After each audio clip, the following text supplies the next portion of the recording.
পিরোজপুরে বিএনপির ভারপ্রাপ্ত চেয়ারম্যান তারেক রহমানের বিরুদ্ধে রাষ্ট্রদ্রোহিতার অভিযোগ এনে দায়ের করা মামলা থেকে অব্যাহতি প্রদান করেছে আদালত। দুপুরে অতিরিক্ত চিফ জুডিশিয়াল ম্যাজিস্ট্রেট আদালতে বিচারক মোহাম্মদ হেলাল উদ্দিন এ রায় দেন। আসামির বিরুদ্ধে অভিযোগে কোনো সত্যতা খুঁজে না পাওয়ায় মামলাটি খারিজ করা হয়েছে বলে জানায় আদালত। 2014 সালে স্বৈরাচার আমলে তারেক রহমানের বিরুদ্ধে দেশের সার্বভৌমত্ব বিনষ্ট করা শেখ মুজিবুর রহমানকে কুরুচিপূর্ণ বক্তব্য প্রদান ও উস্কানিমূলক বক্তব্য রাখার অভিযোগ এনে পিরোজপুর সদর থানায় এ মামলা দায়ের করা হয়।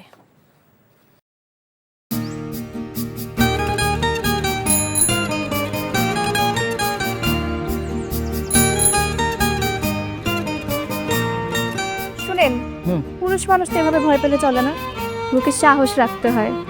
যা বলবেন সোজা সাপটা বলবেন।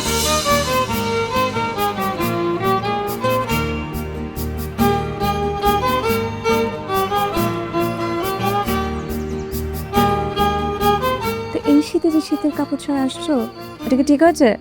তোমাকে দেখার পর থেকে আমার জীবন থেকে শীত, গ্রীষ্ম, বর্ষা সব চলে গেছে, শুধুমাত্র তুমি আছো।